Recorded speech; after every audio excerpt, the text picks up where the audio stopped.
Bienvenida, bienvenido a esta exploración. Hoy nos metemos de lleno con una de las 12 tribus de Israel, los levitas. Vamos a ver su origen, esa función tan especial que tenían y, bueno, qué legado nos dejaron. Tenemos como base un análisis sobre su genealogía, su rol bíblico. La idea es entender qué los hizo, digamos, diferentes y por qué su historia todavía nos dice algo hoy. Empecemos por el principio, ¿te parece? Leví, el tercer hijo de Jacob y Lea. Su nombre, según Génesis, significa unión. Parece que reflejaba ese deseo de Lea de sentirse más unida a Jacob. Y es increíble que de ahí, de ese linaje, salieran figuras como Moisés, Aarón, Miriam. Vaya comienzo para una tribu. Exacto, figuras clave. Y su historia da un giro tremendo, pero tremendo, durante el Éxodo. Hay que pensar en ese episodio del becerro de oro. Mientras Moisés estaba en el monte, parte del pueblo cae en idolatría. Y ahí, en medio de esa crisis, los levitas muestran una lealtad a Dios inquebrantable. ¿Te refieres a cuando Moisés baja y pregunta quién está con Jehová? Justamente.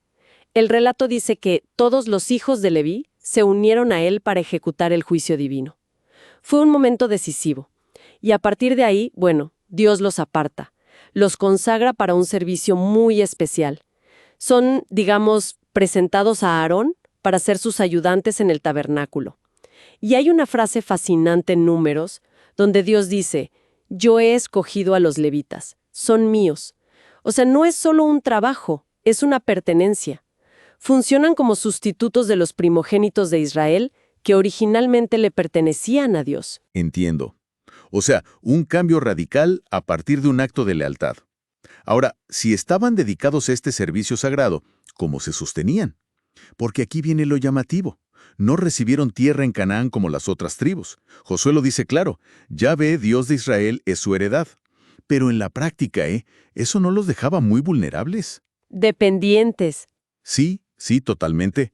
Era una dependencia, radical. Imagínate en esa época donde la tierra era todo. Seguridad, riqueza. Su herencia era otra cosa, era espiritual. Era el servicio mismo a Dios. Para lo material, Dios estableció un sistema. Recibirían los diezmos y las ofrendas que el pueblo traía. Números lo detalla bien. Vivían de lo consagrado a Dios, ¿entiendes? A cambio de su servicio en el tabernáculo y después en el templo. ¿Y qué hacían exactamente? Aparte de asistir a los sacerdotes. Pues muchas cosas.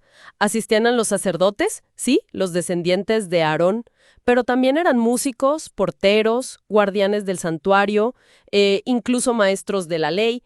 Eran vitales para el funcionamiento del culto. Y para que tuvieran un lugar donde vivir, se les dieron 48 ciudades. Ojo, no un territorio propio, sino ciudades repartidas entre las demás tribus. Claro, dispersos pero presentes en todo Israel. Y los vemos activos a lo largo de todo el Antiguo Testamento, ¿verdad? Desde el desierto, luego en la monarquía, con el templo. Ajá. Ya hasta en el regreso del exilio, ayudando a reconstruir no solo el templo físico, sino la vida espiritual del pueblo. Es más, profetas como Ezequiel y Jeremías venían del linaje levita, ¿no? Exactamente. Eran figuras centrales. Ahora bien, si damos el salto al Nuevo Testamento, la cosa cambia. El rol del sacerdocio levítico como ese mediador principal disminuye con la llegada de Cristo. El libro de Hebreos es clave aquí. Presenta a Jesús como sumo sacerdote, pero según el orden de Melquisedec. Y esto es importante porque Melquisedec era anterior a Leví, ajeno a esa tribu. Simboliza un sacerdocio diferente, más directo, eterno. O sea, un nuevo tipo de sacerdocio que supera al anterior. Eso es, supera y en cierto modo reemplaza el sistema del templo. Y con esto, la distinción entre tribus pierde un poco su peso central. Se empieza a hablar de un sacerdocio real para todos los creyentes. Pedro lo menciona. Entiendo. Es una transformación completa del concepto. Sí. Y si intentamos, sacar algunas conclusiones de toda esta historia levítica, creo que hay lecciones muy valiosas. Esa respuesta firme en el Sinaí, su dependencia de Dios como única herencia, su dedicación al servicio, son ejemplos muy potentes de entrega, de confianza. Definitivamente. Nos hablan de confiar en que Dios proveerá, más allá de la seguridad que da lo material, ¿no? De la importancia de la consagración, de la santidad en el servicio. Y también está ese principio de sostener a quienes se dedican al ministerio espiritual. Interesante. Incluso su dispersión, como decías, repartidos en ciudades, me recuerda a lo que dice Hebreos, que buscamos la ciudad por venir.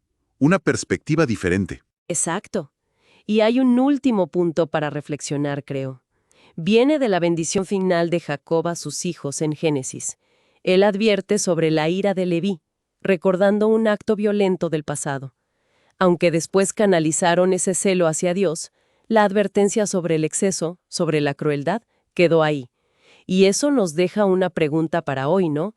¿Cómo podemos buscar la justicia, sea la divina o la social, con pasión, con celo, pero sin caer en la venganza o en esa ira descontrolada que a veces acompaña el fervor? Es un equilibrio, bueno, muy delicado. Una pregunta muy pertinente, sin duda. Buscar ese equilibrio entre el celo justo y la ira destructiva. Da para pensar.